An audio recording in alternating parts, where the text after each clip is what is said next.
Welcome back to our channel friends. मैं आप सबका अपने चैनल स्टॉक्स फॉर लाइफ पे बहुत स्वागत करता हूं। Welcome to STFL family.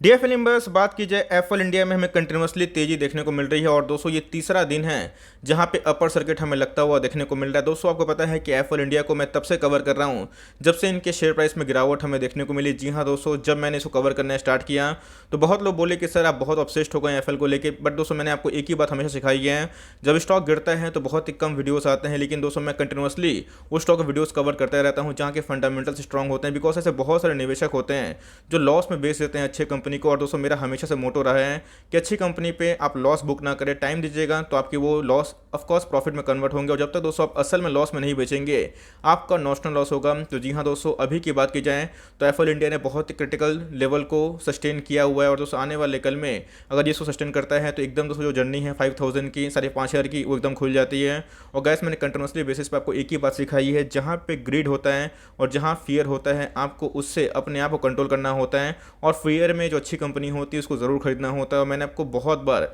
Bajaj finance का एग्जांपल देकर समझाया। तो एनीवेज दोस्तों हम लोग इधर पे एप्पल के बारे में डिस्कस करेंगे। और एक बहुत बड़ी गलती है, मैंने देख रहा था बहुत लोगों ने एवरेजिंग करते करते अपने वेटेज को बहुत बढ़ा दिया है। तो जी हाँ दोस्तों, ये एक गलती सुधारने का मौका बन सकता है। तो बहुत कुछ सीखने को मिलेगा। चैनल फर्स्ट टाइम होंगे सब्सक्राइब कर सकते हैं इस तरह क्वालिटी कंटेंट को सबसे पहले एक्सेस करने के लिए।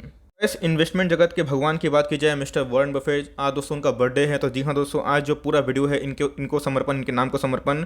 और गाइस इधर पे मैं वीडियो स्टार्ट करने से पहले एक ही बात बोलना चाहूँगा कि जैसे दोस्तों इनका एक बहुत ही क्लियर शब्द लिखा हुआ है, बताया भी हुआ है कि be fearful when others are greedy and be greedy when others are fearful. दोस्तों जब आप इसका मतलब समझ जाएंगे तो स्टॉक का प्राइस अगर 50% में डाउन हो जाएगा तो कोई फियर नहीं होगा। इसके पहले भी निफ्टी और सेंसेक्स आधा टूट चुका था, लेकिन दोस्तों उधर से रिकवरी हुई। बिकॉज मार्केट में अच्छे स्टॉक, अच्छे इंडेक्स हमेशा बाउंस बैक करते हैं, या जो खराब कंपनी होते हैं वो बाउंस बैक नहीं कर पाते। तो ये दोस्तों बहुत ही इंपॉर्टेंट एक लेसन है। तो ये साइकिल मैंने आपको बहुत बार दिखाया भी है और बताया भी है कि कोई भी मार्केट की बात की जाए, चाहे आप इंडेक्स की बात की जाए, स्टॉक के बारे में डिस्कस करें, तो गाइस एक यूफोरिया क्रिएट होता है, उसके बाद एक पैनिक क्रिएट होता है, उसके बाद एक पेसिज्म आता है, उसके बाद फिर से कैसे ऑप्टिमिज्म होता है। और ये स्टॉक मार्केट का साइकिल है दोस्तों। अगर आप मार्केट में नए हैं तो आप दोस्तों एफएल से इसको रिलेट कर सकते हैं और नेक्स्ट टाइम से आप पैनिक ना करें। अच्छे स्टॉक में निवेश करते हैं तो आज नहीं तो कल भाव जरूर आता है। और गाइस ये जो साइकिल है अब ऑफकोर्स दोस्तों ये चलते रहते हैं। तो जी हाँ दोस्तों, एफएल ने इस बात को दिखाया है। ऑल्दो एफएल में एक स्प्लिट की न्यूज़ भी है जिसका हम लोग देखें कि एक पॉजिटिव इंपैक्ट भी पड़ा, लेकिन दोस्तों अगर स्प्लिट नहीं भी होता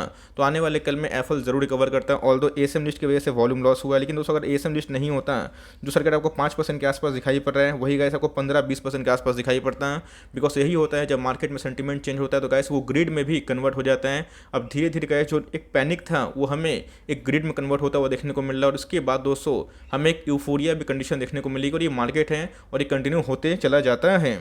एफएल के बारे में डिस्कस करें, आप देख सकते हैं कि 4500 का लेवल इसने आज तोड़ दिया दोस्तों। और इधर पे 4581 के आसपास क्लोजिंग हमें देखने को मिल रही है। आज के भाव की बात की जाए तो आप देख सकते हैं कि 200 पॉइंट का उछाल देखने को मिल रहा था। आज हमें 5% के आसपास ये देखने को मिल रही थी। तो अगर आप देखें 5 दिनों में ही जो जिसने बहुत ज़्यादा पैनिक किया था, माल बेच दिया था, आप देख सकते हैं गाइस इधर पे 18% रिकवरी हो चुका है। तो जी हाँ दोस्तों, मैंने आपको बताया भी था अगर 5000 में लिए भी हैं तो आप चाहें तो 4200 के आसपास, 4000 के आसपास एवरेज कर लें। और उधर पे अगर आपने एवरेजिंग किया होगा तो आपको जो भाव निकल के आया होगा 4200 से लेके 4500 के आसपास। तो गाइस आपका जो लॉस था अभी प्रॉफिट में कन्वर्ट हो गया होगा, लेकिन एक गलती आपने की होगी कि ओवरवेट का।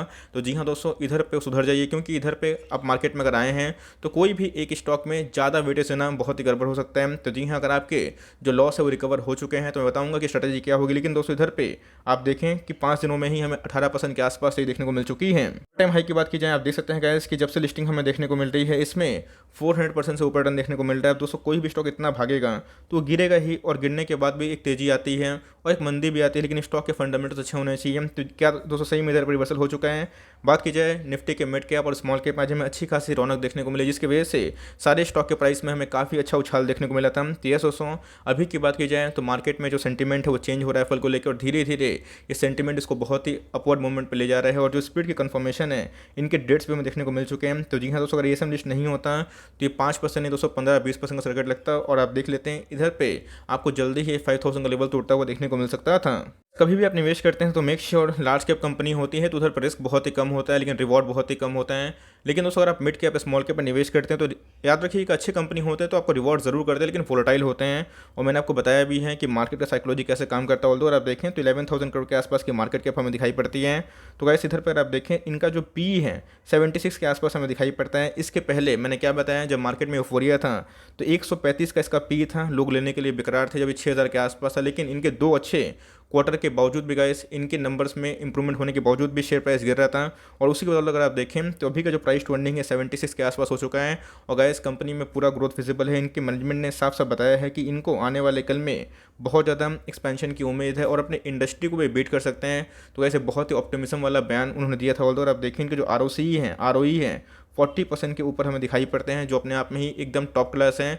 15 से 20 को मैं अव्वल समझता हूँ। तो आप समझ सकते हैं किस तरह ग्रोथ विजिबल दिखाई पड़ता है। ऑल्दो आप देखें तो फेस वैल्यू में 10 दिखाई पड़ रही है, जो आने वाले कल में 2 के आसपास दिखाई पड़ सकती है।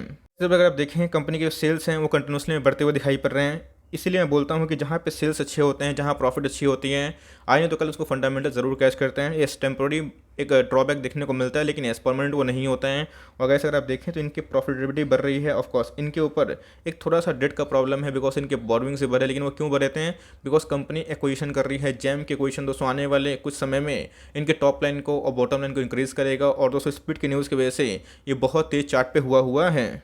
मैं एक आर्टिकल पढ़ा था, उधर पे मैंने देखा कि इंडिया की बात की जाए is one of the few market, बहुत ही कम मार्केटों में से एक मार्केट है जहाँ पे जो डिजिटल एडवर्टाइजमेंट है वो बहुत ही स्पेंड हो सकता है। और दोस्तों इधर पे अगर आप देखें जो ग्रोथ रेट है वो डबल डिजिट में हो सकता है, जो अपने आप में ही बहुत ही अच्छी बात है। तो इसका मतलब दोस्तों जो भी एडवर्टाइजमेंट में काम करते हैं बिजनेस आने वाले कल में ह्यूमंगस ग्रोथ दिखा सकते हैं। ऑल्दो प्रिवेसी का इशू लेके दोस्तों बहुत लोग क्वेश्चन पूछ रहे हैं। ऑफकोर्स गाइस जब से इंटरनेट है तब से प्रिवेसी का प्रॉब्लम है और ये प्रॉब्लम कभी सुधरेगा नहीं, कम नहीं होगा। और एफएल ने बताया भी है कि प्रिवेसी कंसर्न अगर होता भी है तो ये उसको लेके अपकमिंग 5 ईयर्स तक निश्चिंत है। बिकॉज इसी की वजह से ये अपने जो लैटिन अमेरिका का प्रेजेंस है उसको कंटिन्यू कर रहा है। ऐसा नहीं है कि इधर पे जो मोबाइल टारगेटिंग करते हैं वो खत्म हो जाएगा, नहीं दोस्तों, एक मुश्किल हो सकता है, इनके कॉस्ट बढ़ सकता है। लेकिन दोस्तों इसीलिए कंपनी एक्विजिशन भी कर रही है और जिस हिसाब से कंपनी कमिटमेंट है वो हमें पूरा ग्रोथ के और पे दिखाता है।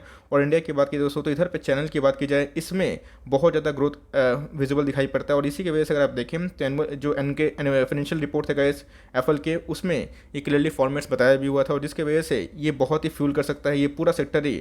और जिस हिसाब से होता है कि 4G इतना अफोर्डेबल हो चुका है जियो की वजह से, एयरटेल की वजह से, जहाँ पे लोग खुद से मोबाइल यूज़ करते हैं, डेटा यूज़ करते हैं, तो गाइस इनके लिए एक मार्केट बहुत बड़ा बन जाता है। जहाँ पे अफोर्डेबल इंटरनेट होता है वहाँ पे इनको बढ़ने के लिए बहुत ही अच्छा ग्रोथ मिल जाता है। और जिस हिसाब से इंडिया की बात की जाए तो एक इमर्जिंग कंट्री में नाम देखने को मिलता है। तो आने वाले कल में गाइस जो डिवाइस है, मोबाइल मार्केटिंग है, ये बहुत तेज़ी से बढ़ सकती है। और लोग क्या हो रहे हैं, फेसबुक के माध्यम से, व्हाट्सएप के माध्यम से, इंस्टाग्राम के माध्यम से एक दूसरे से कनेक्ट हो रहे हैं। और जितनी कनेक्टिविटी बढ़ेगी दोस्तों उसी हिसाब से इनकी एक्सपोनेंशियल ग्रोथ बढ़ेंगे। और आने वाले कल में जितने भी एडवर्टाइजमेंट हैं वो हमें बाहर बैनर में दिख के दोस्तों सीधा मोबाइल में दिखाई देगा। तो ये सब दोस्तों जो फैक्टर्स हैं इनके लिए बहुत ही फ्यूल काम कर रहे हैं।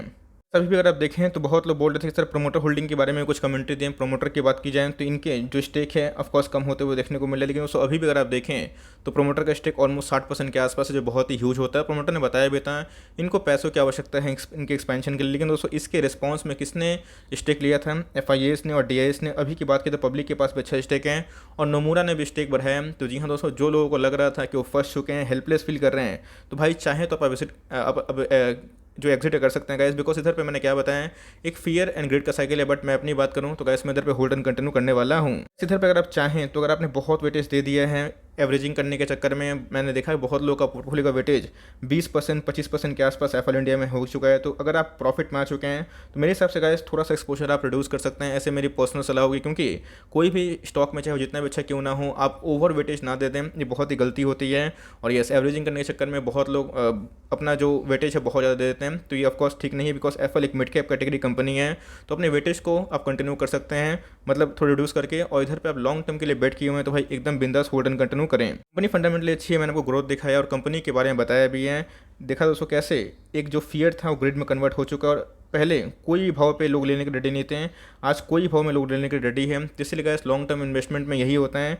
आपके प्राइस आज नहीं तो कल ज़रूर आते हैं, बस कंपनी में ग्रोथ होना चाहिए। ऑल्दो आप देखें मनी फ्लो इंडेक्स की बात की जाए या फिर वॉल्यूम्स की बात की जाए, वो बढ़ रहे हैं। मनी फ्लो इंडेक्स की बात की जाए तो 75 का हो चुका है। RSI के बारे में डिस्कस करें तो 65 के आसपास हो चुका है, जो पहले 230 के नीचे दिखाई पड़ रहा था। तो मेरे हिसाब से अगर आप इधर पे फ्रेश पोजीशन बनाने का सोच रहे हैं तो भाई धीरे धीरे स्टार्ट करिएगा और लॉन्ग टर्म के लिए सोचिएगा। मतलब बोल्ड के सर स्प्लिट के बाद भी लूँगा, क्या पता इधर पे स्प्लिट की न्यूज़ की वजह से स्टॉक भाग रहा है, तो ये आपकी मर्जी, आप कर सकते हैं। लेकिन अगर आप लिए हुए हैं एक प्रॉपर वेटेज से तो भाई आपके जो लॉसेस हैं वो रिकवर हो चुके होंगे। अगर आपने एवरेज किया होगा और आपने ओवर डाइवर्सिफाई कर दिया तो वहाँ पे चाहे थोड़ा एक्सपोजर को कम कर सकते हैं। और अगर आपके पास डाइवर्सिफिकेशन ठीक है, इसको लॉन्ग टर्म तक होल्ड एंड कंटिन्यू करें, आपके मैसिव पैसे बन सकते हैं। आई होप मेरा वीडियो आपके लिए हेल्पफुल है। लेकिन जो लेसन है वो लेसन दोस्तों बहुत ही इंपॉर्टेंट है। इसके पहले बहुत लोग हेल्पलेस फील कर रहे थे, तो भाई आप हेल्पलेस फील नहीं कर रहे हैं। और मैंने जब से इसका प्राइस गिरना स्टार्ट हुआ है तब से मैंने वीडियो की जो फ्रिक्वेंसी वही बढ़ा दी है। अब दोस्तों धीरे धीरे फ्रिक्वेंसी भी कम हो जाएगी वीडियो की, लेकिन जो एक पैनिक था वो अभी धीरे धीरे ठीक हो रहा है। और आई होप दोस्तों आपका जो एक कंसर्न था वो ठीक हो चुका है। लेकिन ओवर डाइवर्सिफिकेशन है उसको ठीक जल्दी सुधार ले, वरना कोई भी स्टॉक में एक बहुत ज़्यादा वेटेज सही नहीं होता। Timing that's end of the video. I hope मेरा एफर्ट आपको अच्छा लगा। वीडियो अच्छी लगी तो लाइक कर दीजिएगा। चैनल फर्स्ट टाइम होंगे तो याद से सब्सक्राइब करना भूलिएगा। फर्दर कोई डाउट्स को ड्रॉप कर सकते हैं, कुछ और रिव्यू चाहिए उसका नाम ड्रॉप करना भूलिएगा। I would love to make a video on your demand. Guys मिलते हैं जल्द ही, तब तक के लिए bye. Thanks for listening friends, God bless you all.